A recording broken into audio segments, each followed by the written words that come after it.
안녕하세요. 오늘도 사연 살롱을 찾아주셔서 감사합니다. 저는 얼마 전까지만 해도 눈에 가시 같은 사람 때문에 너무 고통받았던 40대 자영업자입니다. 눈에 가시라는 말을 예전엔 그냥 을에 말하는 관용어로만 별 생각 없이 썼었는데 그 사람을 알게 되고 나서는 그 뜻을 정확히 느끼게 되었어요. 정말 그 사람만 눈에 보이면 가슴이 답답하고 그쪽으론 쳐다도 보기 싫은 게 딱 눈에 가시가 박힌 것처럼 괴롭더라고요. 아마 제 사연을 듣는 여러분도 그런 사람이 하나씩은 있을 거라고 생각해요. 제 경우에는 그 사람이 바로 제 시누이였습니다. 저는 원래 첫 직장이 항공사였어요. 고등학교 때부터 스튜어디스를 꿈꾸면서 외국어 공부를 열심히 해왔고 대학도 관련 학과에 진학했을 정도로 전 스튜어디스라는 직업에 진심이었죠. 저희 아빠 역시 제 꿈을 응원해 주셨고 저는 혼자 고생하시는 아빠를 실망시켜드리지 않기 위해 열심히 노력한 끝에 비교적 어린 나이에 스튜어디스가 될 수 있었답니다. 놀랍게도 단번에 시험을 합격한 것이었죠. 학생 때 꿈꾸던 삶을 살게 된 전 정말 기뻤어요. 하지만 막상 현실은 제가 꿈꾸던 것과는 많이 달랐습니다. 실제로 일해보기 전 선배들이 스튜어디스의 고충들에 대해 말해줄 때는 막연하게만 생각했던 것들이 실제 현실로 닥쳐오니 힘들더라고요. 물론 연차가 쌓이면서 여러 힘든 점들은 무뎌졌지만 도저히 익숙해질 수 없는 문제가 있었는데요. 바로 나날이 악화되는 건강 상태였어요. 저보다 10살 이상 많은 베테랑 선배들도 계셨지만 남들보다 허약한 체질이었던 것인지 저는 면역력 저하로 인한 각종 질환들에 시달려야 했어요. 결국 저는 6년을 겨우 채우고 그 일을 그만두어야 했고 제 건강을 회복하는 시간을 가져야만 했답니다. 그리고 두 번째 직장으로는 누구나 아는 이름이 있는 백화점 명품관에 취직하게 되었죠. 그리고 얼마 되지 않아서 지금의 남편을 만나게 되었는데요. 사실 그 전에 스튜어디스로 일할 때는 끊이지 않고 연애를 해오긴 했어요. 대학생이었을 때부터 항공과 학생이라는 이유로 각종 소개팅, 미팅 등 자리는 많았고 그게 아니더라도 종종 번호를 따였으니까요. 그런데 백화점으로 직장을 옮긴 뒤에는 연애를 한동안 하지 않고 있었죠. 이제는 나이도 있고 컨디션도 계속 안 좋다 보니 항상 거기서 거기인 남자 만나는 것도 피곤했거든요. 하지만 남편은 그 전에 만났던 남자들이랑은 달랐어요. 제 조건이나 만들어진 모습이 아닌 저라는 사람 자체를 좋아해준 사람이었죠. 뭐야? 오늘은 왜 모자 쓰고 왔어? 어차피 차로만 이동하는데. 오늘 아침까지 장염 때문에 제대로 먹지도 씻지도 못하고 뻗어 있었거든. 머리 감긴 했는데 드라이를 하나도 못해서. 머리를 감았다고? 몸도 안 좋은데 뭐하러 그랬어? 속은 괜찮아? 너 아픈 거 내가 몰랐던 것도 아닌데 옷도 편안한 걸로 입고 오지. 머리 드라이 안 하고 옷 편하게 입어도 이쁜데. 참나, 됐어. 마음에도 없는 소리 하긴. 나도 이제 나이가 있는데 예전처럼 예쁘지 못해도 더럽지 말아야지. 뭐 어때? 나중에 결혼해서 같이 살면 더한 꼴도 보여야 하는데. 근처에 죽집 찾아놨어. 그리로 가자. 남편은 늘 저에게 한결같이 안정적으로 애정을 주는 사람이었어요. 그렇게 어른스럽고 성숙한 사람을 만나니 저도 전보다 더 성숙한 사람이 되더군요. 남편을 만난 이후로 저는 제 일에 더욱 집중하는 삶을 살게 되었고 실제로 남들보다 더 빠른 승진을 하기도 했어요. 관리자로 3년이 넘게 일하던 저는 새로운 꿈을 꾸게 되었는데 그건 바로 저만의 주얼리 샵을 차리는 것이었죠. 백화점에서 일을 하다 보니 정말 많은 상품을 봐왔고 사람들의 니즈를 꽤 자세히 알 수가 있었거든요. 저는 하던 일을 계속하면서도 퇴근 때마다 창업 계획을 촘촘하게 세웠죠. 남편도 그런절 항상 응원해 주었고요. 그러다가 저희가 연애한 지 4년이 되었을 때 남편으로부터 프로포즈를 받게 되어 결혼하게 되었답니다. 남편에게 프로포즈를 받았을 때는 너무 행복했는데 결혼 준비를 시작하자마자 저는 차가운 현실을 마주해야만 했어요. 연애는 낭만이고 결혼은 현실이라더니 그 말이 딱 들어맞았죠. 남편은 아버지의 일을 물려받아 함께 일하는 사람이었는데 그 일은 바로 악기를 수리하고 판매하는 일이었어요. 그 일이 그냥 말로 들으면 별것 아닌 것 같지만 최소 가격이 저희 집 보증금과 맞먹는 수준의 악기들을 다루고 판매하다 보니 돈을 엄청나게 벌더군요. 주로 그런 악기들은 전공도 전공이지만 무조건 돈이 많은 집안 사람들이다 보니 인맥도 화려했어요. 아예 집안 자체가 음악과 조예가 깊은 집안이었고 일반인인 제 눈으로 봤을 때는 정말 말 그대로 그들이 사는 세상이었죠. 처음 시댁 식구들께 인사드리러 갔을 때는 정말 분위기가 냉랭하기 그지없었어요. 그래도 시부모님들이 격식이 있는 분들이라서 대놓고 티를 내시진 않았지만요. 그저 딱딱하게 굳은 표정과 무거운 분위기만 풍겼을 뿐이었는데 저는 그때 제가 TV의 한 장면처럼 물세례라도 받을까봐 얼마나 걱정했는지 몰라요. 하지만 다행히 그런 일은 일어나지 않았고 시부모님들은 아주 형식적인 질문들만 하셨습니다. 당신들 마음에 들지는 않지만 그래도 아들이 결혼하겠다고 데려온 여자이니 장점이 있겠거니 하고 참으셨던 것 같아요. 그런데 시누이는 달랐어요. 클라리넷을 전공한다는 시누이는 말을 뱉을 때 뇌를 거치지 않는 사람이었죠. 체구도 크고 목소리도 큰 사람이 처음 저에게 꺼낸 말은 정말이지 가관이었는데요. 뭐야? 스튜어디스였다고? 그럼 그냥 이 남자 저 남자 마구 만나다가 우리 오빠한테 정착한 거야? 오빠가 돈 좀 버니까 그래도 되나 싶었어요? 격식이라고는 눈꽃만큼도 없는 소리를 쩌렁쩌렁하게 말하는 겁니다. 너무나 예의 없는 소리에 저는 당황했어요. 시부모님도 시누이가 지나치다고 생각했는지 조용히 하라며 손짓을 했죠. 그런데 시누이는 그런 시부모님의 사인에도 아랑곳하지 않고 더 예의 없는 얘기만 했어요. 나이가 어린 것도 아니고 보아하니 스튜어디스 치고 얼굴이 별로 예쁜 것도 아닌데 우리 집에 시집 올 생각을 했어요? 참나, 낯짝이 두꺼운 건지 염치가 없는 건지 모르겠네요. 집안이 부자도 아니라면서요. 아, 없는 집 출신이라서 더 정신력이 강한 건가? 오빠가 미리 말씀드렸나 보네요. 네, 저희 집이 부유하진 않아요. 그래서 정신력이 강한 게 맞나 봐요. 감사해요.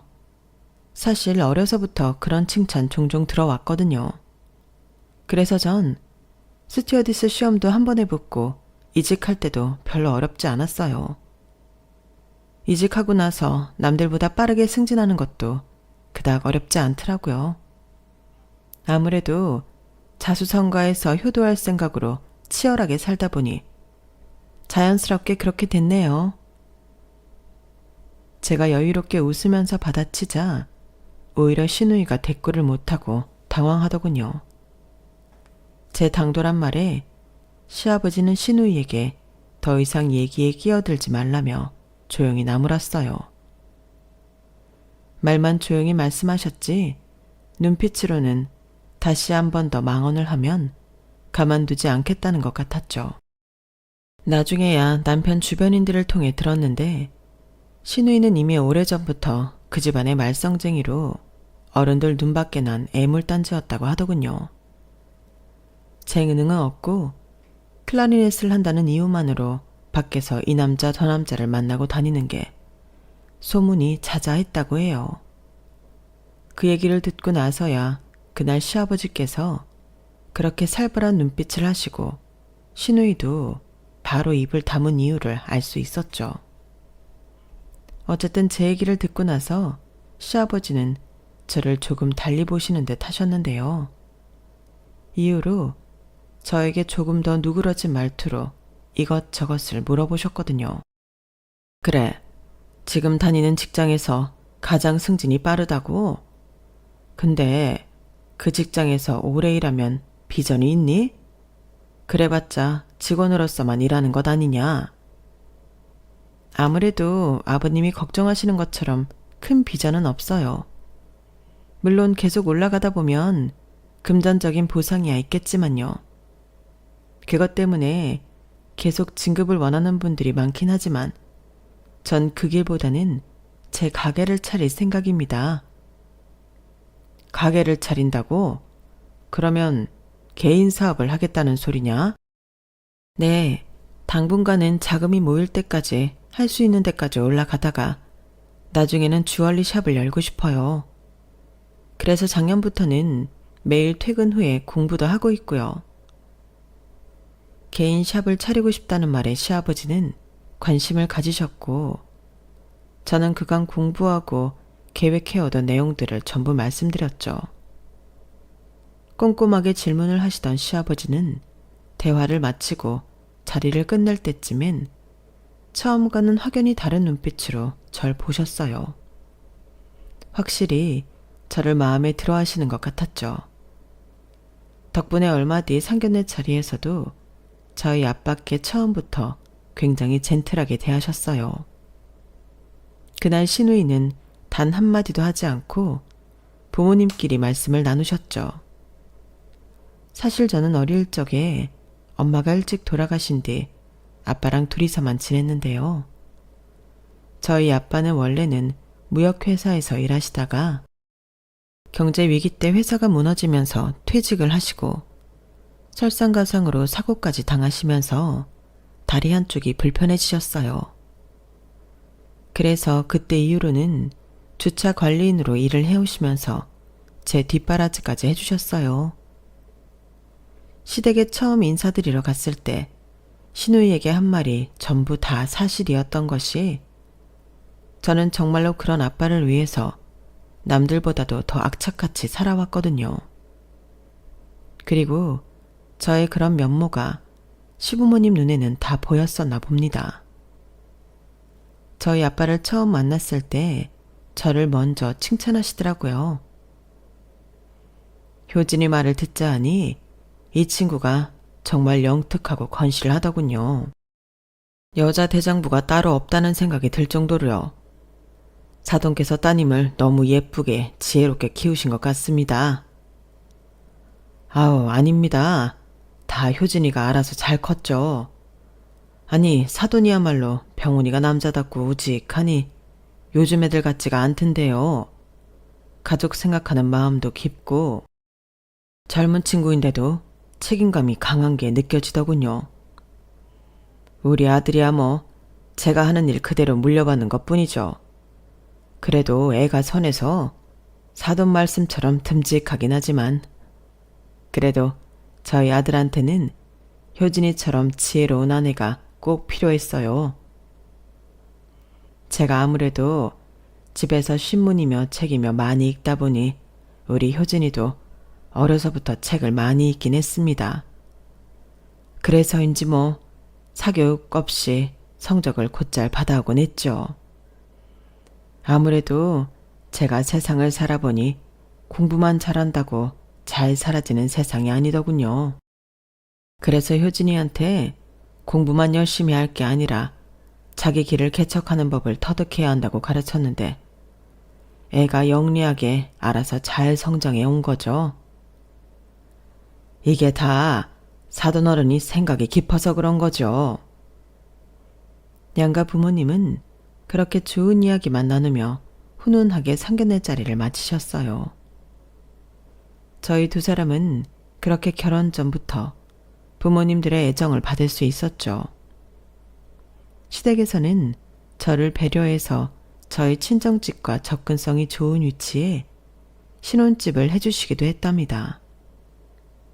그런 시부모님의 배려에 저도 큰 감동을 했고, 결혼 이후 여유가 생길 때마다 시부모님께 찾아가 식사도 하고 작은 선물도 하나씩 드리곤 했어요. 그러다 보니 시부모님과의 사이는 항상 좋을 수밖에 없었죠. 물론 시댁에 자주 갈 수 있었던 이유 중 하나는 시누이가 틈만 나면 외박을 하거나 술병을 앓으며 누워있기 때문이기도 했어요.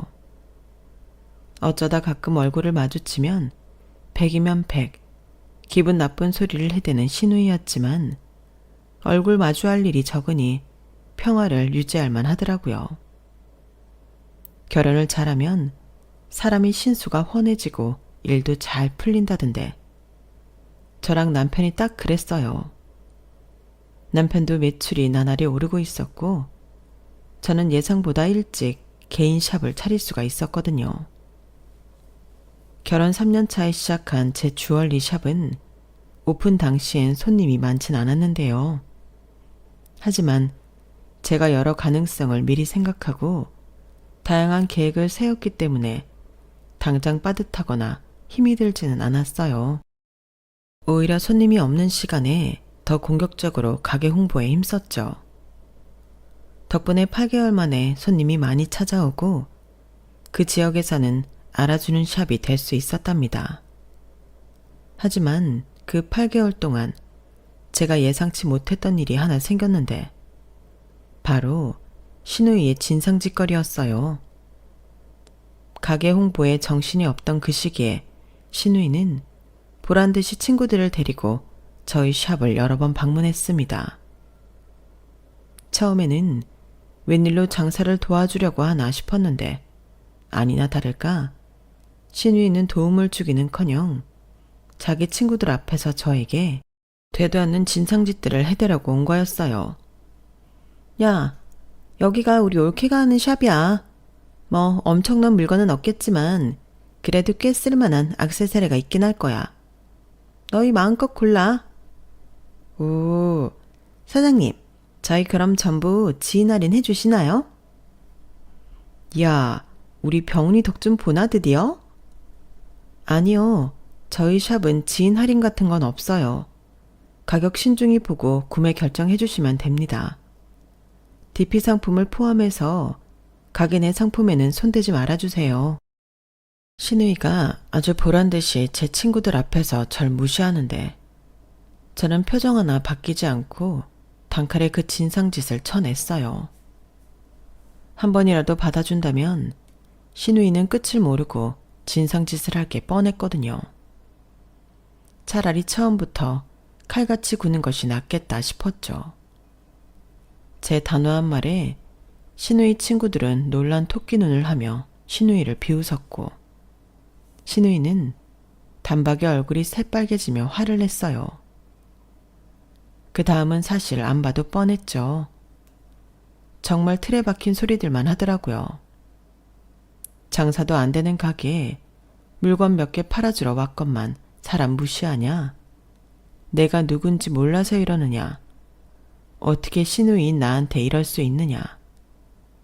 저는 시누이가 버럭버럭 소리를 지르던지 말던지 신경도 쓰지 않았고 그저 똑같은 말만 되풀이했습니다.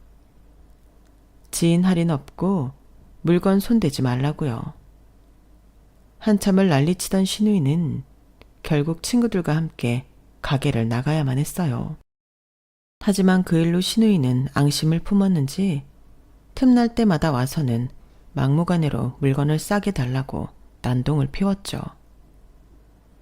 매번 포커페이스로 대응하던 저도 신우이의 진상이 몇 개월을 넘어가니까 참다 못해 결국 영업방해로 경찰도 부르고 시부모님도 부르겠다고 으름장을 놓았어요. 신우이는 그제서야 진상짓을 그만두었죠. 대신 다른 못된 짓을 저지르기 시작했는데요. 자꾸만 저희 주얼리 샵의 물건을 하나씩 훔쳐가는 거였어요. 그것도 엄청 비싼 제품들도 아니고 가격도 애매하게 저렴한 것들을요. 물론 저희 샵에는 아무리 작은 것이라도 어느 정도 금액대 이상이긴 하지만 신우이는 집도 부자잖아요. 대체 돈도 많은 인간이 왜 저렇게 찌질하고 좀 도둑처럼 구는지 저는 정말 이해할 수가 없었어요. 결국 저도 가게 안에 CCTV를 좀 더 많이 달게 되었고 다행히 사각지대 없이 CCTV가 돌아갈 때쯤부터 손님이 많아지기 시작했어요. 결론적으로만 본다면 인생사 세웅지마라고 신우이의 범행을 잡으려고 했던 일이 제가 마음 편하게 장사에만 몰두할 수 있는 환경을 마련해 주긴 했네요. 어쨌든 샵에 손님들이 많아지면서 저는 오전 직원을 하나 뽑았어요. 장사는 더더욱 잘 되면서 저는 큰 돈을 벌게 되었죠. 백화점 다닐 때도 급여는 나쁜 편이 아니었는데 이제는 때때로 남편의 수입을 넘기도 할 정도였어요. 그 소식에 가장 기뻐했던 건 바로 시아버지셨죠. 여유가 생기니 저는 시아버지와 시어머니께도 예쁜 액세서리를 하나씩 해드렸고 저희 친정 아빠께도 선물을 이것저것 해드렸어요. 대부분의 사람들이 볼 때 티는 자세히 안 나지만 은근히 오태가 달라지는 선물들을 주로 해드렸던 것 같네요. 발이 편한 구두나 벨트, 넥타이 같은 것들이요. 아빠도 중요한 자리 있으실 때 뽐내시라고 그런 선물을 몇 개 드린 후에는 집안 살림도 조금씩 좋은 걸로 바꿔드렸고요. 사실 그때쯤 저희 친정아빠는 제가 드리는 용돈만으로도 생활이 가능하셨어요. 그래서 저도 굳이 아픈 다리로 일을 계속하시지 말고 집에서 쉬라고 권해드렸는데요. 하지만 아빠는 집에만 있으면 무료하시다면서 계속해서 일을 하고 싶다고 하셨어요. 결국 아빠의 고집은 꺾지 못했지만 그 이후로 저희 아빠는 전보다는 여유롭게 일도 쉬엄쉬엄 하시고 제가 선물한 것들을 입고 친구들과 놀러도 가시는 것 같더라고요. 그리고 가끔 시댁 식구들을 만날 때에도 제가 선물한 착장으로 하고 오셨고요. 시부모님도 제가 드린 선물임을 알아보시고는 일부러 칭찬을 해주시기도 하셨는데 눈치가 없는 건지 심술이 하늘을 찌르는 건지 아니면 둘 다인 건지 모르겠는 신우이는 저희 아빠를 보자마자 또 개념 없는 소리들을 하더라고요. 무슨 주차 걸린 주제에 페라가모를 걸쳐요? 아니, 이걸 다 올케가 사줬다고? 아무리 그래도 그렇지. 무슨 장사를 얼마나 한다고. 그냥 발레 타다가 훔친 거 아니야? 야, 주병은 말 조심해. 남은 한 해 동안 거지로 살고 싶지 않으면. 제가 어떻게 경고하기도 전에 남편이 저랑 신우이에게만 제대로 들릴 정도로 낮은 목소리로 신우이의 입을 막아버렸어요. 거의 동시에 시어머니도 그런 신우이를 나무랐죠. 어른들 앞에서 그게 무슨 버르장머리 없는 소리야. 말 함부로 하지 말라고 엄마 아빠가 누누이 말했지. 한 번만 더 입 함부로 놀렸다가 정말 크게 혼날 줄 알아. 보통 시부모님이 혼을 내면 그래도 잠잠해지던 신우이였는데 그날따라 뭐가 나가 있었던 것인지 신우이는 갑자기 짜증을 버럭 내더군요. 아, 이 집 딸내미는 난데 왜 자꾸 나한테만 뭐라고 그러는 거야? 아주 제가 무슨 양딸이라 되는 것 마냥. 아, 진짜. 그러더니 그냥 자리를 박차고 나가버렸죠. 그때 시아버지의 표정은 정말 도깨비상처럼 무서워져 있었어요. 아무 잘못 없던 저까지 간담이 서늘할 정도였는데 지 성질을 못 이기고 나가버린 시누이는 아마 그 표정을 못 봐서 그렇게 하룻강아지 마냥 굴었던 것 같네요. 시아버지는 저희 아빠 앞이라 그런지 겨우 화를 누르고 점잖게 죄송하다고 사과를 하셨고 불쾌했던 저희 아빠도 시부모님을 봐서라도 다시 표정을 풀고 아무 일 없었던 듯 대화를 이끌어 나가셨어요. 그날 식사 자리는 그렇게 잘 마무리되었지만 전 직감적으로 알 수 있었어요. 시누이가 자칫하면 이 집에서 쫓겨날 위기라는 걸 말이죠. 당장 다음 날이라도 무슨 사달이 날 것만 같았지만 다행히 그런 소식은 들리지 않고 평소와 같은 나날들이 이어졌어요. 저희 양가 부모님이 만나시고 나서 얼마 뒤엔 시어머니가 환갑잔치가 있었는데요. 사실 그날은 시어머니 환갑잔치를 친척들 전부 모아서 하고 싶은데 저희 아빠도 초대하고 싶다고 말씀드리려고 만났던 거였어요. 저희 아빠는 흔쾌히 알겠다고 하셨던 거고요. 시어머니의 환갑잔치 날, 저는 아침 일찍 아빠를 모시고 예약된 장소로 갔습니다. 원래 저희 시어머니가 가진 것에 비해 사치를 하시는 분은 아니지만 그래도 환갑잔치는 좀 의미 있게 가지고 싶으셨던 것 같아요. 그동안 서로 바빠서 일가 친척들이 전부 모이지 못한 게 아쉬우셨는지 당신이 직접 환갑잔치를 계획하고 사람들을 초대하신 거였죠. 저희 부부가 도와드리려고 해도 한사코 와서 확인하라며 말리셨어요. 그런 시어머니의 모습이 귀여우시기도 하고 저희 부부도 장단을 맞춰드리고 싶어서 그날은 특별히 신경 써서 옷을 입었네요. 저희 얘기를 들은 아빠도 평소보다 잘 차려 입으셨고요. 약속 장소에 도착하니 시어머니는 아침부터 샵에 다녀오셨는지 머리도 화장도 곱게 하시고 한복도 예쁜 걸로 하나 입고 오셨는데요. 테이블에는 자리마다 예쁘게 포장된 선물이 놓여져 있었어요. 시어머니가 천성이 선하시다 보니 친척분들과 왕래가 잦진 않지만 그래도 항상 서로 좋은 관계를 유지하셨더라고요. 이후에 오신 일가 친척들 모두 진심으로 시어머니를 축하해 주시고 서로 안부도 즐겁게 나누는 모습이 정말 좋아 보였어요. 그런데 그런 완벽한 자리에 딱 하나 오점이 있었으니 바로 시누이였습니다. 본인도 본인 나름대로 신경 쓴다고 옷을 차려입고 왔나 본데 워낙 시누이가 감각이 없다 보니 보기 안 좋게 튀기만 했어요. 자리에 어울리지 않게 속살이 다 비치는 원피스에 기다란 손톱엔 덕지덕지 요란한 네일아트를 하고 눈두덩이는 온통 반짝이는 섀도우를 발라서 보는 사람이 다 답답해 보였죠. 몇몇 어르신들도 그런 시누이를 보며 어른들 다 계시는 자리에 옷이 저게 뭐니? 하시거나 쟤는 아껴 한다는 애가 손톱이 저게 뭐야? 세상에 요란스러워라 라며 작은 소리로 흉을 보셨죠. 다행히 시부모님 두 분께서는 그 소리를 못 들은 것 같았지만 남편은 그 말들을 다 들었는지 표정이 굳어졌어요. 그러다 잠시 시누이 곁으로 가서 귓속말로 뭐라고 한 소리 하는 것 같더라고요. 남편이 귓속말을 끝내고 자리로 돌아오는데 시누이 표정이 또다시 심술 가득해진 것을 보면 말이에요. 어쨌든 저는 그런 시누이를 최대한 외면한 채 저희 아빠랑 시부모님만 열심히 챙겨드리고 있었어요. 자리는 한참 무르익고 다들 식사를 어느 정도 맞춰가고 있었죠.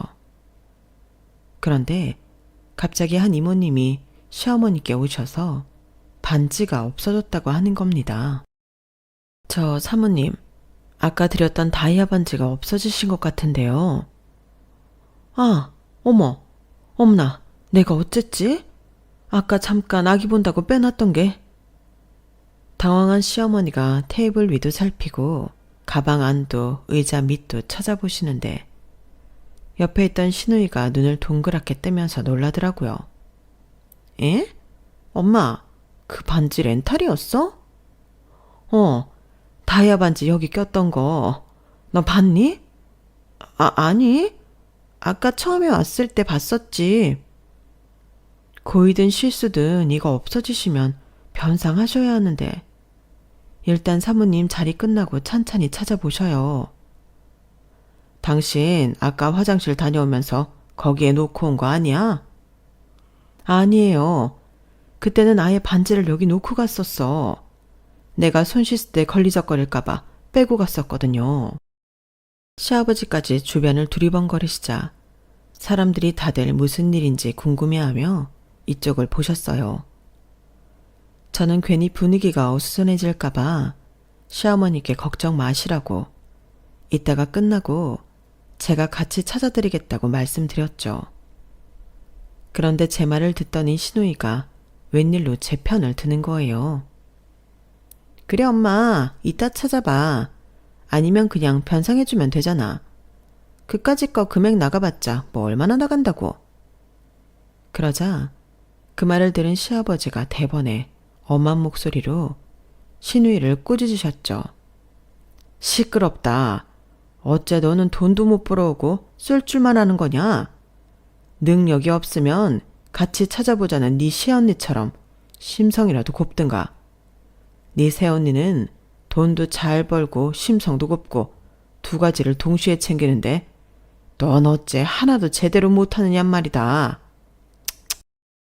민망해진 저는 괜히 시선을 딴 데 돌리며 딴청을 피웠는데 신우이의 숨소리가 거칠어지는 게 보지 않아도 전부 느껴지더라고요. 심술이 잔뜩 난 신우이는 아무 말도 못하고 잠시 혼자서 시근덕대더니 갑자기 대뜸 저희 아빠한테 삿대질을 하면서 언성을 높이는 겁니다. 저 인간이 훔쳐갔을 거야.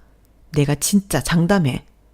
평생 다이아라고는 제대로 쳐다보지도 못하고 만져본 적도 없을 인간이 그걸 안 훔치고 배겨?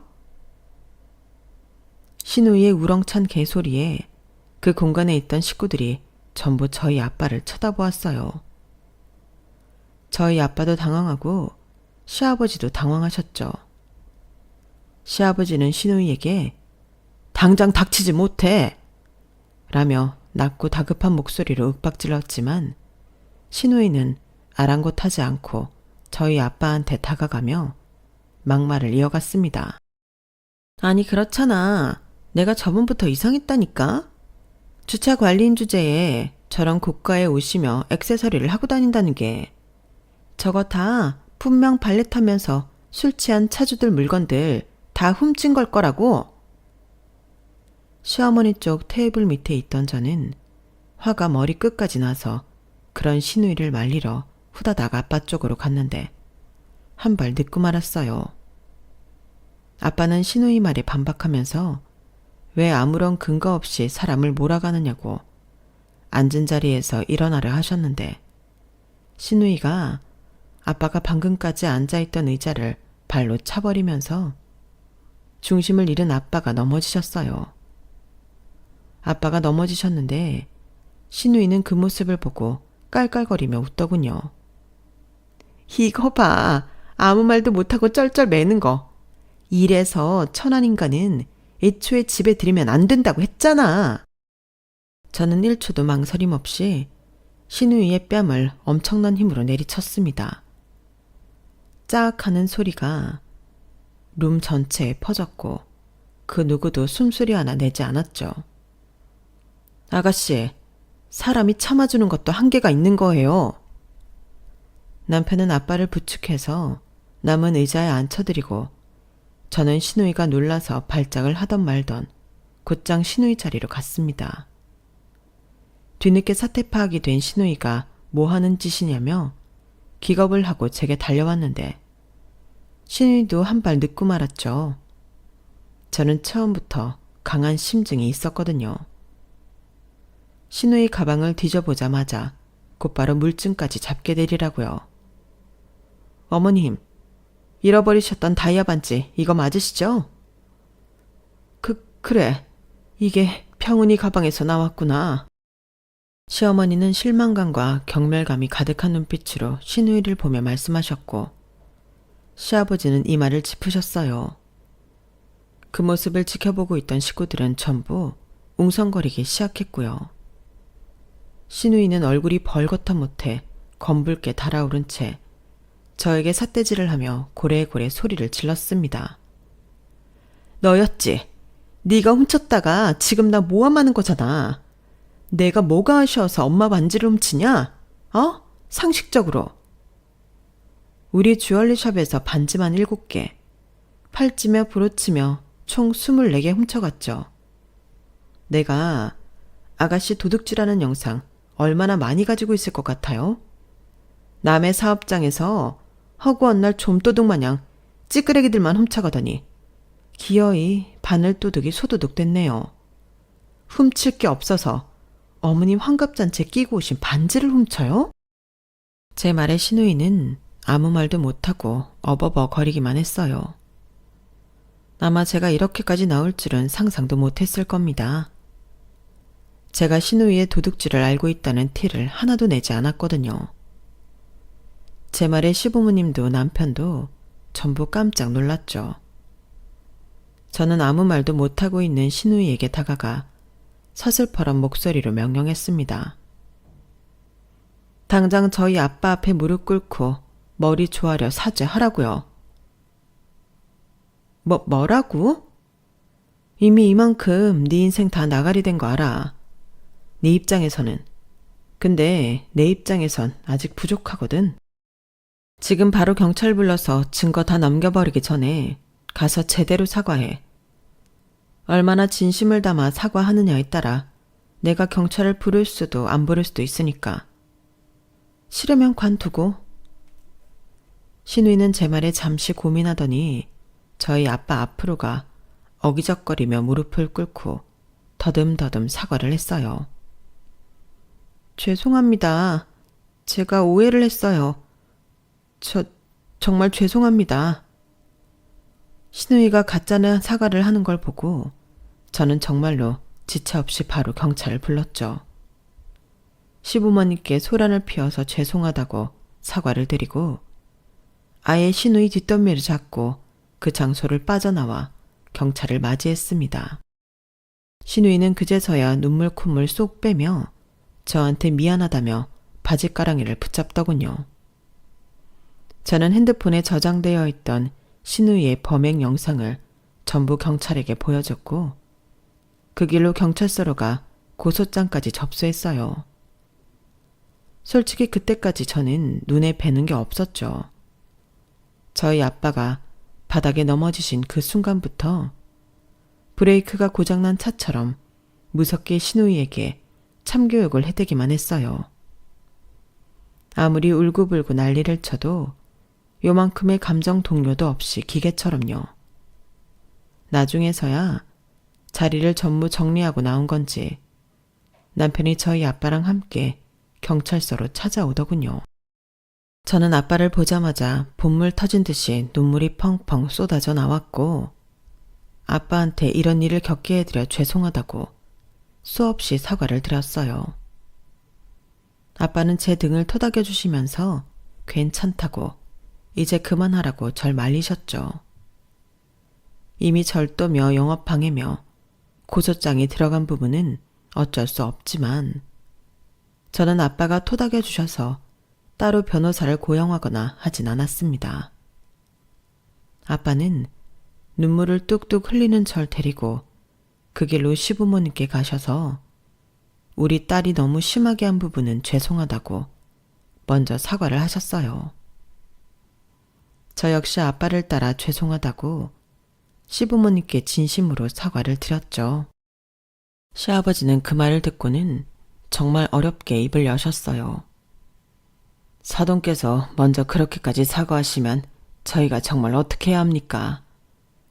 저희가 사돈 어르신도 며느라가도 볼 면목이 없습니다. 사돈, 정말 죄송합니다.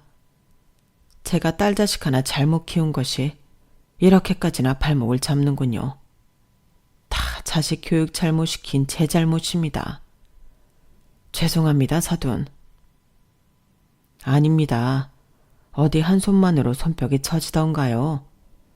오늘이 안사돈께서 간작 행복하셔야 하는 날인데 저희도 생각이 짧았던 건 마찬가지입니다. 아니에요. 저는 신경 쓰지 마세요. 화목한 자리를 좀 가져보려 했던 것이 과욕이었던 거죠. 사돈, 그런 말씀 마세요. 양가 부모님은 그렇게 무거운 마음으로 서로 사과를 하며 헤어지셨고 저 역시 시부모님과 진지한 대화를 나누고 헤어졌습니다. 집에 도착해서는 남편 역시 저에게 동생 간수를 제대로 못했다며 사과를 했어요.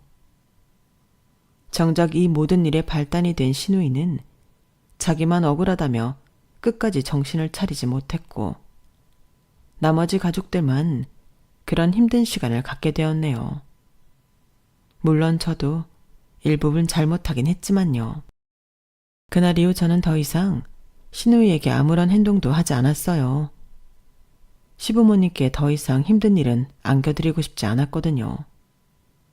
그런데 일주일도 지나지 않아 저희 시아버지가 제 주얼리 샵으로 찾아오셨어요.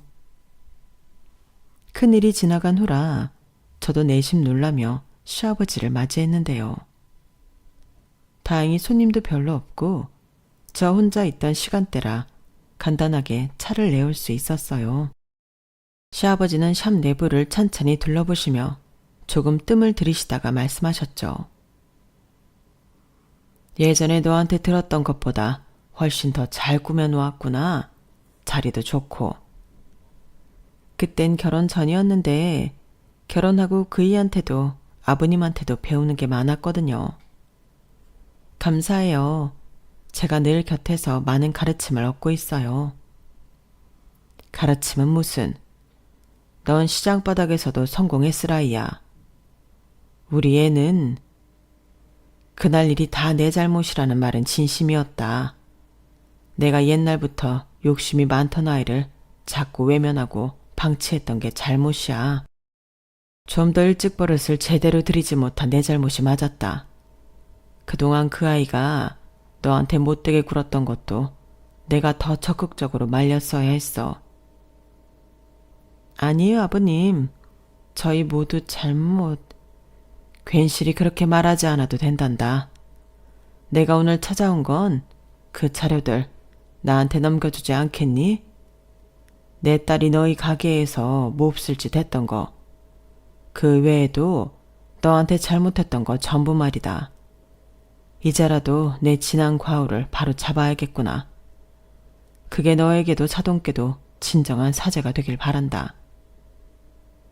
시아버지가 너무 진중하게 말씀하셔서 저는 차마 더 이상 거절할 수가 없었어요. 저는 결국 시아버지께 모든 자료를 넘겨드렸고 시아버지는 저 대신 변호사를 알아보시고 시누이를 제대로 벌하셨어요. 저는 필요할 때만 참여를 했고 대부분의 과정은 시아버지께서 준비하셨죠. 저는 그래도 시누이를 조금 혼쭐 내고 마실 줄 알았는데 실제로 시누이가 징역 2개월의 실형을 선고받는 걸 보고 깜짝 놀랐어요.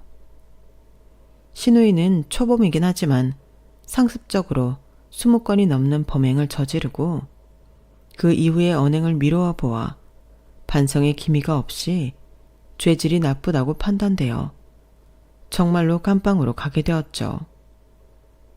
2개월이라는 시간이 길다면 길고 짧다면 또 짧은 기간이지만 부유한 집안에서 곱게만 자라온 시누이에게는 지옥과도 같은 날이 되리라는 건 불보듯 뻔했죠.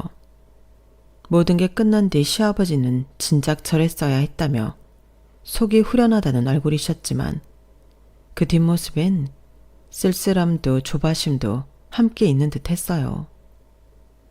시아버지는 시누이가 감옥까지 다녀오고 나와서 또 사고치면 그땐 정말 연을 끊겠다고 다짐하듯 말씀하시기도 했죠. 그런 시아버지의 모습을 보면서 저도 시누이가 이 일로 제발 정신을 차리게 되길 간절히 바라게 되었네요. 시어머니도 남편도 일이 그렇게까지 진행되는 동안 별다른 말 없이 그저 묵묵히 있었던 걸 보면 다들 시누이가 받을 벌을 받았다고 생각하는 것 같았어요.